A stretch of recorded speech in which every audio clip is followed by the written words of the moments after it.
Alright, g'day, welcome everyone. Welcome back to another set of Alliance Wars. I will just quickly type something up and chuck it into chat real quick and then I'll be back with yous. As always though, basically, if you've got any questions at all, do sing out in chat and I will answer them as we go. I will spend a little bit of time towards the end of this stream on two extra things. One, just reviewing the event that just finished, which is the Monster Island one. And then the other one that I'll quickly go over is the forecasted monthly calendar, which I will do for the first time. I've got it here ready and it will probably glitch out my streaming software, but we'll give it a red hot crack anyway. So I will just quickly type that in, so stand with me for a sec.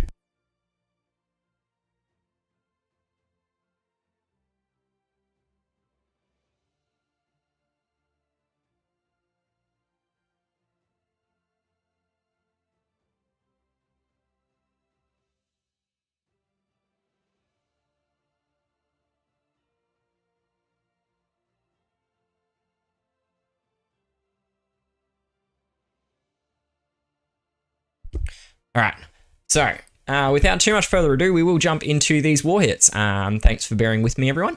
So we do obviously have Puzzle by Silence facing off against us this war. So it's a little bit of a different one. Fortunately, we came off the back of getting Uprising BSB Legends last war, which is always nice to get someone that you actually have a chance at having a decent fight with. So that's what we got here with Puzzle by Silence. It is a 30v30 battle. It is reasonably close at the moment, but it has just ticked over into the second half of war. They are running with the red tanks at the moment. We're still running with yellows. Sticking with it for the moment. Always reviewing and stuff, so we'll see where things go from here. But yeah, reds is an interesting choice.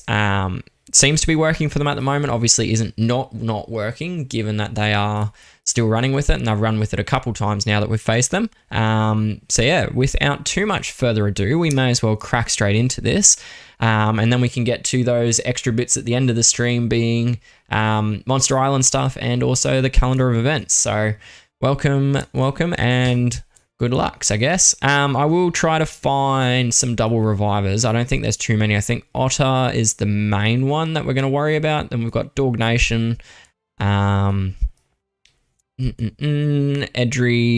I'm also looking because some of them have Ksenia at tank, which complicates things a little bit, but not too much. Interesting choice as Ksenia tank, but that's okay. All right, so we'll pick up those three. Oh, Admiral Attacks also got the double revivers. We got Admiral, Dog, Otter, and the third one was Edry. So we'll pick up those three guys now, or four guys, sorry. Hopefully get wins on all four, and then we will move on with the rest of it. All right, so let's go with Zigzag up front. We will pile on a fair number of blues throughout this fight. So we'll start off, I guess, with Booster. Drop down, and we might chuck in Shocker. Who else? I might chuck in one of my Jackrabbits now, and then we'll go with a second yellow. Let's go with Dragon Fist. Alright, we'll give Booster the dodge gun, speed crit on those two, and hopefully this works out alright. Hopefully.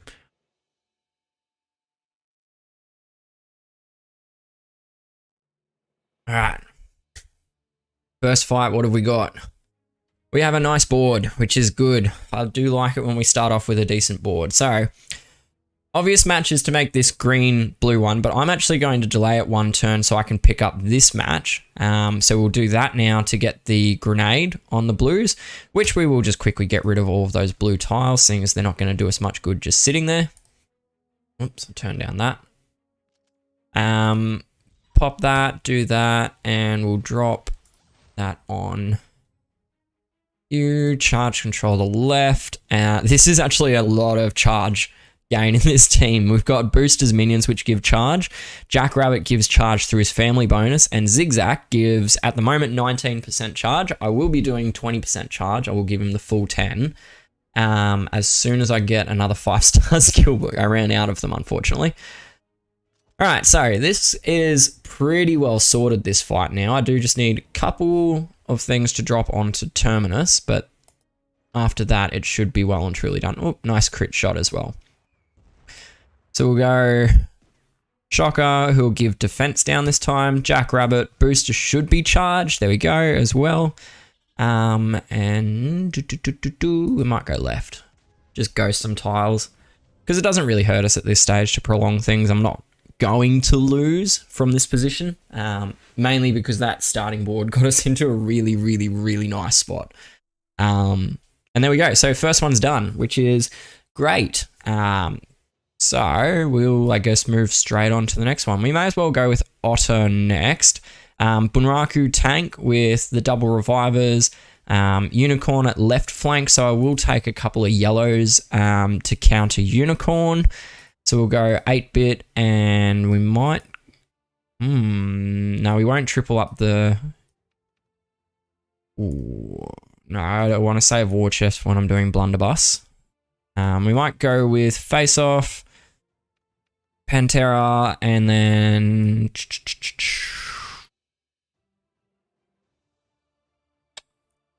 Let's do that. Doodle for some healing. Yellow's up next. Let's go with Goldman, and let's go Doc. Let's go Term, maybe? Might go Terminus, just so I've got a reviver in there. I don't think I'll need the revive, but it always doesn't hurt to take it just in case. Interestingly, this will be the first time using Terminus in a war hit for a very, very, very long time. I've not been trundling him out for a while now. So hopefully this doesn't backfire on me and we get a decent result out of it. Which does not look likely, just based on that. No immediate on-color matches. We can sort of promote some yellows a little bit, but we're not getting much by way of blues in. So we'll just take all the yellows at the moment, just to get something on the board. Might do the blind and then hopefully get something decent coming through. Doesn't look likely though. Oh, good. We got a crit in there, which was great because it did get rid of that. Hang on. I do have to take this phone call, so just bear with me for a second. Sorry, and I'll be right back with yous. Oh, no. Hang on.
All right, apologies about that. I am on call for work, so I had work call and I just needed to make sure it wasn't anything too important. Turns out it was a bit of a butt dial. Didn't mean to hit me, so that's all right. So we'll keep going with this.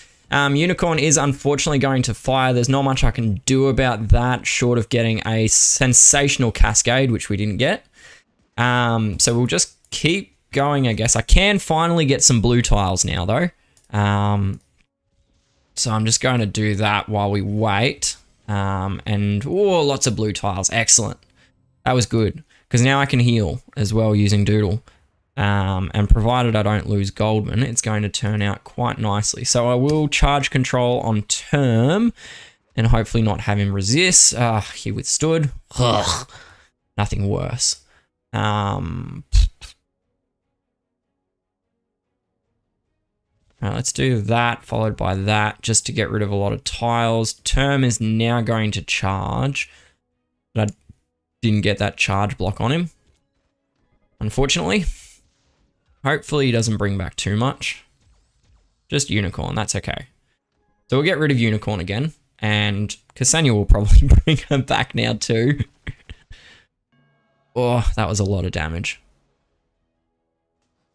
I could do with some big tile drops now, please. Oof. So I'm just focusing on Terminus at the moment. The reason being is that will open up the whole left side of the board. So I am just trying to get rid of him and only him, because now I've got this whole left side of the board is open for ghosting, which is, it's the most ideal way you can set up the board, is to open up one side and end up with that ghosting setup, because now all of the matches I'm going to make are going to be on this left side until I've got something, either like a grenade or something lined up where I can actually take advantage of hitting this right hand side. So we'll use Term first, followed by Doodle, just in case we do get that revive. Yes, we did. How good is that? And we'll just hit there. Keep playing on the left because we don't need to touch the right. Got that kill on Clara now, which is great, and we can finish off at will. All right. Getting a little bit of lag coming through, so apologies for that, everyone. But we are 2 fights down and we are 2 wins up, which is awesome. So we've got Dog Nation and Admiral Attack left to pick up of the double revivers, and after that we can slot into some of the other teams. So we'll go with, I don't think it really matters which one we go with, so let's go with Dog. So I will use one of my favorite teams, I'll be honest. I love this team. So it's going to be the double war chest setup. Throw in Anastasia, actually. Where is she? 4-80 Anna. There she is. Chuck in Anna just for a on-color healer. Then we just need to grab a blunderbuss because that severely breaks this team. And then a Ksenia because, like, it doesn't matter at this stage. I could go Ksenia or Jocasta and it would come out with much the same result because all the damage in this team comes from these 2 people here when blunderbuss is firing. Oh, it's so great. And I've lost all of that chat history by going to that intermission, be right back screen. It's frustrating. Oh well. So, we've got some blue tiles here. I am going to hope to get a red tile into this first slot back by making that match. No red tile, but we did get some more blues, which is almost as good. So we'll just get rid of Rudolph and then make... which way do we want to do it? That's actually not a bad move that the computer's suggesting there, so I will take that move. Grab the last of those blues. I'm not going to fire those 2 yet because, fortunately, we got that last blunderbuss that we needed. Or last red tile, sorry, I should say, for blunderbuss that we needed. So we'll go BB, followed by the double war chest, and that should kill pretty much everything on the board. So we'll just finish off Ksenia with that match 3. Heal, because why not at this stage? One more turn and we should have those 2 recharge, or 2 turns actually. No, I've actually run out of Ksenia's buff. Never mind. It's going to take a little bit longer. Do that. He can fire. It doesn't really matter at this stage. I do need some more blue tiles though that are in matchable positions. That should get me the last tile I need between Ksenia, and I'll just pop that. Not too worried if everyone comes back. Even if Terminus brings everyone back, I did just charge the double war chest, so it was not going to make any difference at all, which we will see right here. Et voila. I do love that team. I really, really do love it. All right, last one, Admiral Attack. So Admiral has gone the different route of going the double revivers with the Ksenia at tank. For this, it actually kind of sometimes might work because you could get the revive off Terminus to revive Ksenia and then she can revive the team. Where it doesn't really work so much is when it's the only reviver in the team, as you can see with Antonio, because the tank is the hero that takes the bulk of the fire. So if we were to attack Antonio, once Ksenia takes all of the tile damage we're slinging at them, she can't function anymore. Whereas when they've still got that Terminus on the left side, or right, doesn't really matter which side, they can bring Ksenia back to get that second shot at reviving. So we've got one last double reviving team. I am running short on blue heroes. I don't have a huge amount of blue depth. We do still have both Clara and Perla, which is good. I will save them for the next fight though. I'm going to go Jack, Lepus, so we've got that double spring tech bonus. What do we want to do for the next ones? Should we go, let's go with Accent, and we definitely do need a healer in here. So we can go with Ksenia maybe, or maybe we should just go straight up with Joe. I think we'll go with Joe because I would like the cleanse just in case old mate with Earthquake does get a shot off. I will go dodge there, speed crit on the other two, and we should be good to go. All right, let's go with that. So quick recap for those joining the stream that missed the start of it, seeing as I've now lost the text that was on my screen. On the stream, I will be at the end of these war hits doing a quick overview of the Monster Island event, and I'll also do a quick preview into the calendar of events for the month of September. So as soon as we finish these hits, we will be launching into those quick recaps as well. So stay tuned once the fight's over for that, because yeah, a little bit of extra content to what we normally do. We do have a really phenomenal board going on here though. There's not much I really need to do at this stage because the board has done a lot of the work for me. Question coming in there on chat, from Kevin, should dodge always be on your taunt heroes? The answer, absolutely it should. Why is taunt so good to have on, dodge so important to have on taunt? The reason is as soon as I fire taunt now, all of these AoE hitters, both Terminus and Tremor, and also to a lesser extent Richter in the corner there, all of their fire is focused in on Panzer. Now, that instantly protects the rest of my team from their direct damage, but with dodge on board as well, they then have the chance for Panzer, in this case, to dodge the damage as well. So not only are you then protecting your entire team from entire rest of your team from damage, but you're also potentially protecting the taunter from the damage as well. So with dodge and taunt active, there is the chance that you can receive a sum total of 0 damage from an AoE 5 hitter, which is awesome. It's so powerful. So yeah, I will always advise putting dodge weapons on your taunt heroes, which we are not going to see an example of because I've just run out of taunt, but we might see it with Richter, possibly. Nope, we're not going to get there. That's all right. It's one of those things where I'd rather have it there in case we need it rather than not have it and wish I had added it. So turns out we didn't need it for that fight, which is good, and well, good for me, not so good for Admiral Attack. So yeah, so that's my 4 hits on the double reviving meta heroes or setup. So we can now take our time a little bit more. The rest of the fights, we've got a couple of options that have still got single revivers. We've got Ted79, Snooty Unicorn here, Andy, and then also Showbalicious. I'll probably drop one attack on Showbalicious just because it's got a bit more of the heroes that are dangerous. Andy, not so much with Chainsaw and Wing. She's not really a defensive hero, so I'm not too concerned.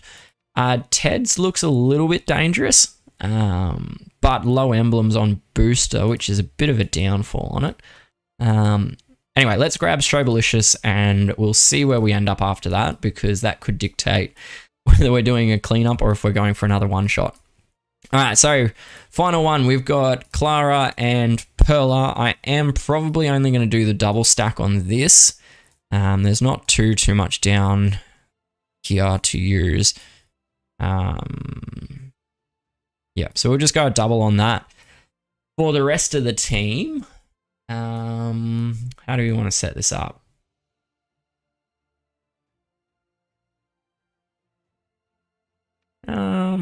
We might go with yellows, so we'll go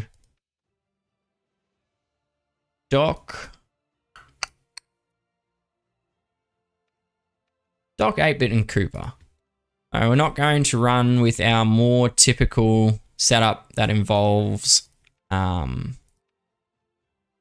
Giselle on this setup as well, but we should manage okay. Hopefully. Do only have 2 blues, which does mean our tile damage is quite a bit lower onto the red tank. Adding to that as well that we don't actually have any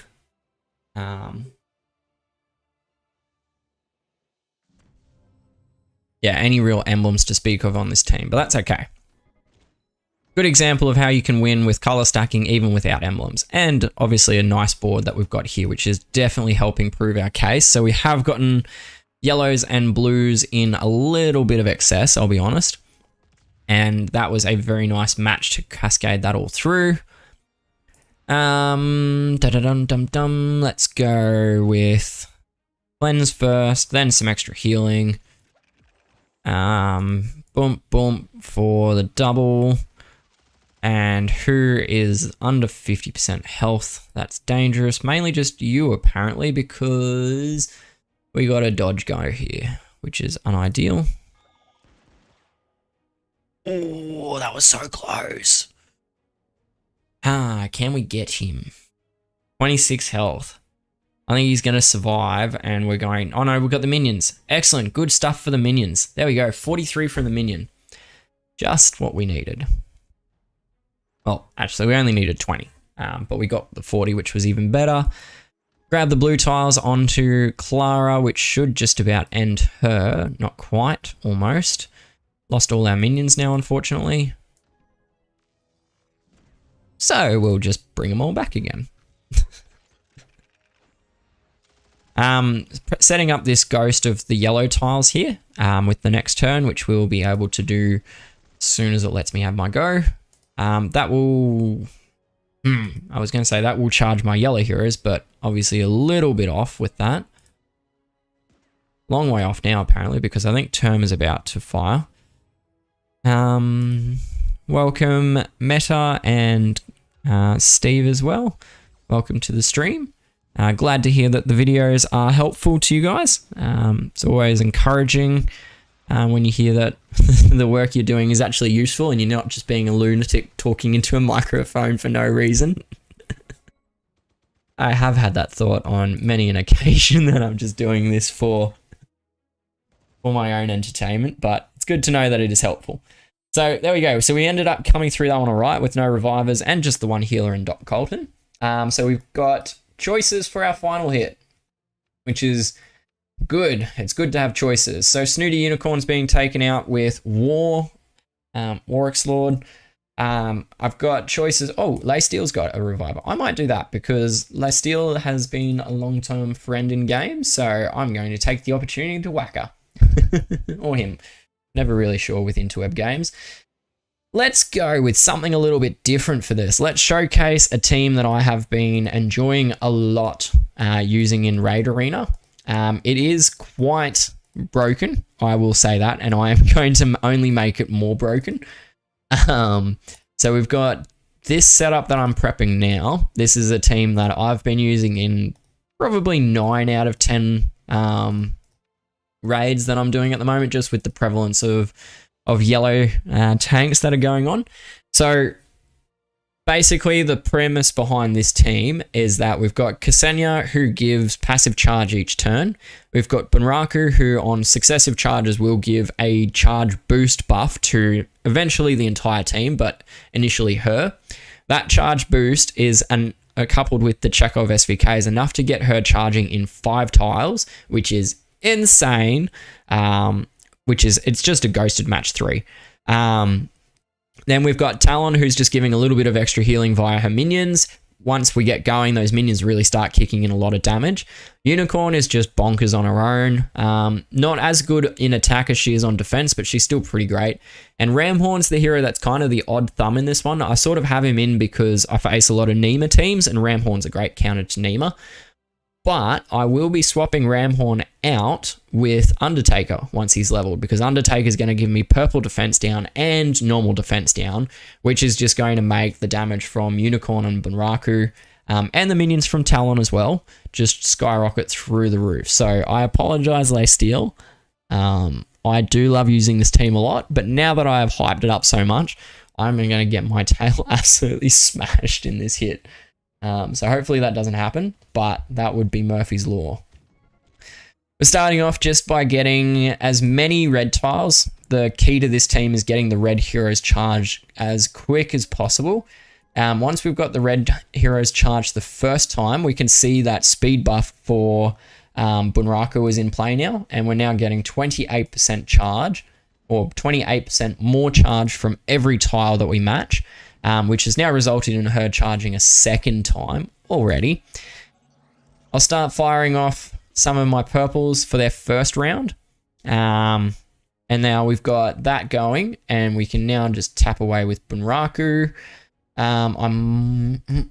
we want to? No, we will go with it. I was going to say I might hold her one turn because I can see that Krampus is about to get ready to fire. Not much I can do to avoid that because I don't really have the tiles under him. So yeah. Thanks, Steve, for joining. Good luck with your war hits over in Empires and Puzzles. Hopefully it works out for you. Yeah. So Krampus is going to steal a lot of the stuff I just set up, which is a shame, but I'm going to steal his minion just because I'm nasty like that. And I'm going to get it all back using Bunraku, because now I've got that attack buff, crit chance up, and charge speed up on all heroes. And that's the insane part about Bunraku, is every time you fire, she just gets more powerful, to the point where I've just finished this fight with a lot of buffs in play. But there we have it. We've got 6 from 6 against red tanks once again. I do seem to do quite well against red tanks, whether that's anecdotally because they're not as strong or just because I get good boards and good luck when it comes to facing red tanks.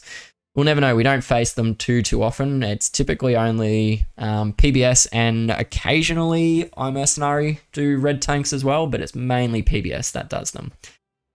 So that's the state of the war so far. We've obviously got TBH ahead, but we have used some more flags. We've got 133 remaining versus their 150, so they've still got 20 more flags than us, which is putting it about a 30 points per flag difference, or 31.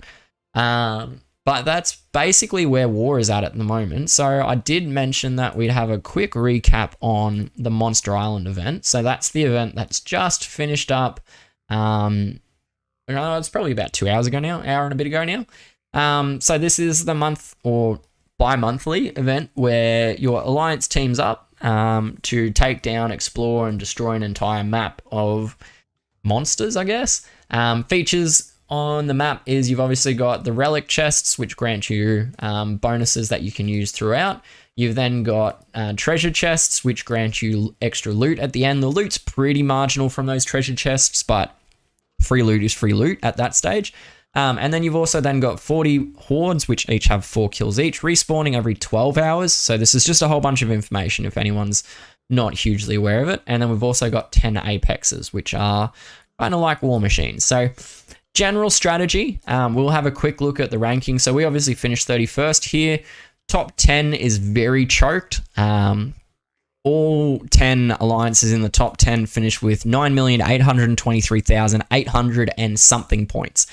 So what that shows is that that's kind of like the upper floor, the ceiling on what the score is. The difference really between this Russian team, which translates to Red Car, I believe, and number 1 with Uprising, It's less than 80 points difference, and the only reason for that points differential is some rounding involved with some of the scoring on the apexes. So apexes give scores where the points you earn is 25% of the damage dealt. Now, obviously, not every number divides perfectly by 4. In fact, only 1 in 4 numbers does. So that results in some rounding errors, some rounding up, some rounding down in terms of the points that you gain. So what the difference between number 1 uprising and number 10 red car is simply some rounding that happened along the way.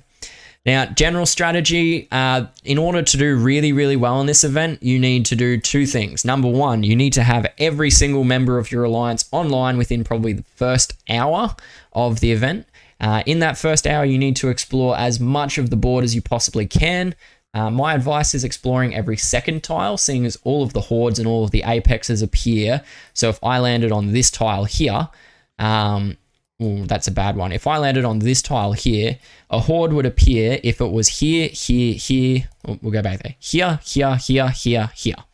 So what that means is I don't need to explore every single tile because you discover hordes and apexes one-off.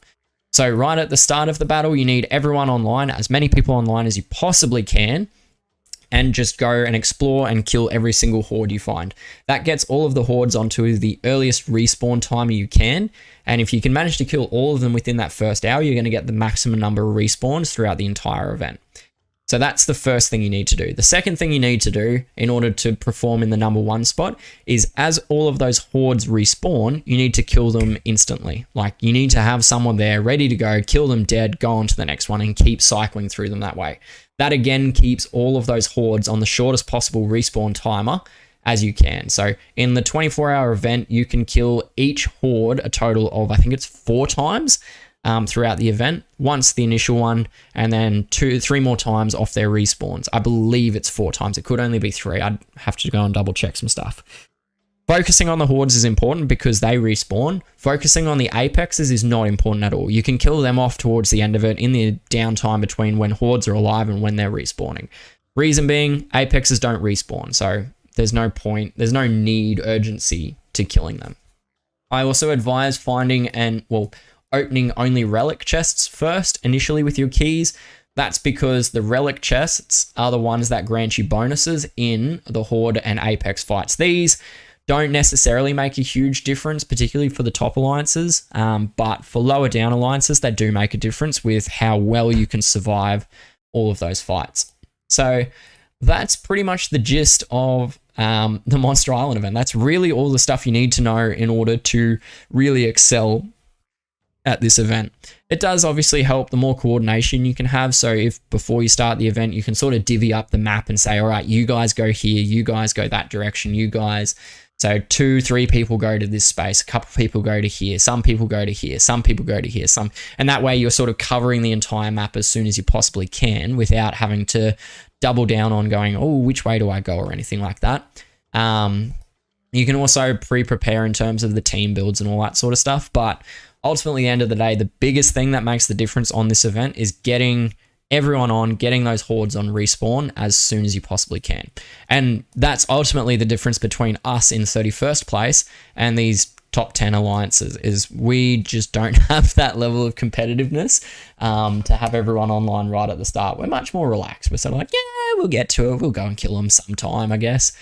So yeah, that's the Monster Island wrap up. The loot's fairly meh. For the event. So if we go to the rewards tab, you can see there's not a great deal of difference between number 1 and 11 to 50. There's a couple emblems difference. There's 1-2 skill books different and a couple of ticket difference. There's really not much difference between 1 and 11 to 50, which is why the Horde doesn't stress too much about this event, just because it's not that much different, really. It's really just bragging rights more than anything else. But yeah, that's pretty much all that one is. From the event, where's our loot? Options, support, recent activity. There we go. So that's what I got out of the event. So we obviously got the spy and recon emblems as the main loot. We then got we got a couple of 3-star PMs, being the crowbar, the surgical kit, and the defib. Then there's just a bunch of other stuff mixed in around there. We did come out of it with a total of 270 coins, which has gotten me enough to do 3 summons, so we may as well just do those now and just get our trash out of the way. Mo, Dougal, and Havoc. All right, we don't need any of those 3, so we will eat all of them. All right, level up, 2-star trainers, and those 3. All right, Giles is on his way up to maximum now. All right, so that, I guess, is all we've really got to talk about with the Monster Island event. It is a different event. It's not everyone's cup of tea. It's not really our cup of tea in the Horde, but some alliances really do love it. So grats to Uprising. ESM really came close. They're only 10 points different, which is a shame there. As I said, grats to the rest of the top 10, but also the medium winners as well in Old Bones and also Easy. With that Russian alliance there. Grats to everyone that competed and did well. But that's all we got for that. So stand by for 2 seconds while I switch over and get this other thing set up with the calendar. So we'll just bring it up and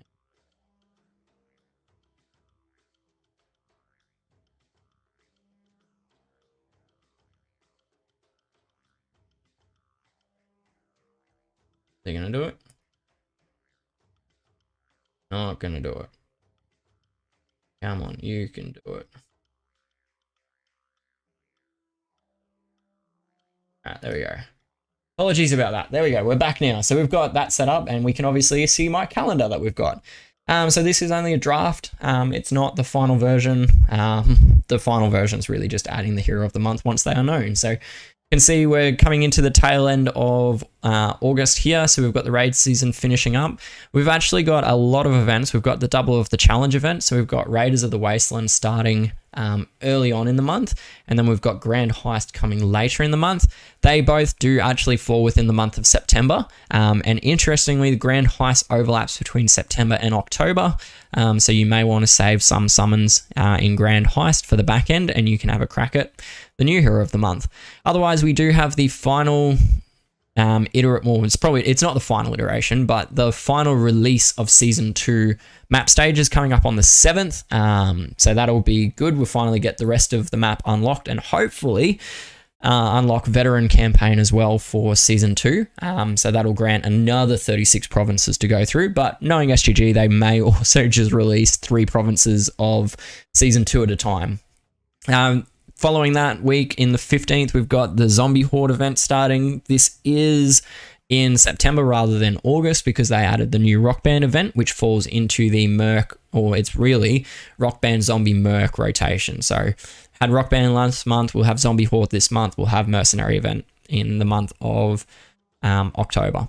And then we'll go back to Rock Bands again. So that's the rotation on that. Manor of Legends starting on the 19th, followed by Mechanoid Menace on the 22nd. Mechanoid Menace rather than Monster Island because we had Monster Island obviously at the moment. And then the second raid season for the month ending on the 27th approximately. Path of Valor ends up on the 13th with the next one starting on, I'm guessing the 19th, but it could also be the 26th. It just depends how big a break they put between the two. And then we've got the 3 rare quests for the repelling gear, ballistic armor, and night vision goggles. And we've also, I've tagged this one on here, the speed holster. It's meant to be on the 5th in terms of a 10-day between them, but I've just chucked it on this calendar on the 4th. And the last thing that's actually of interest is Knights of Fright is due to start based on 2021's calendar on the 1st of October. So that'll be happening hopefully based on last month's one. We do also see the Dragster Kato down there in the bottom right corner. That's just following on with the same rotation of revisiting old Weapon of the Months. So the Dragster ups is next for that one. So yeah, that's pretty well all there is really to say about the calendar. This is available on my Discord server. There is a link in the description of this video, I believe, to go straight across to that server. Everyone's welcome to join. It's located there, and there's a whole bunch of other stuff that's also in that server. Lots of other graphics guide content, questions, answers, all that fun stuff. So that's really all I got for this one. I'll just change this back. Bring that back.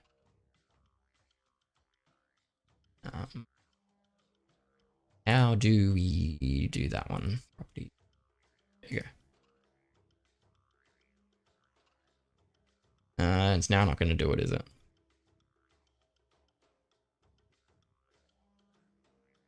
No, we're not going to play ball. Oh, well, it's all good, I suppose. It doesn't really matter. This is the end of the stream anyway. So hopefully, sorry to end it on a bit of an interesting downer. All right, there we go. Nope, no, we had it for a second. Come on. Oh, well, doesn't matter. So that's pretty much the end of everything I've got for this one anyway. So good luck with your own war hits. Hopefully they go well. Hopefully your alliance ends up with a win. And I will catch everybody in the next video. But until then, please stay safe and happy gaming. And I'll catch everyone whenever I see you next. So stay safe, have fun, and I'll see you then.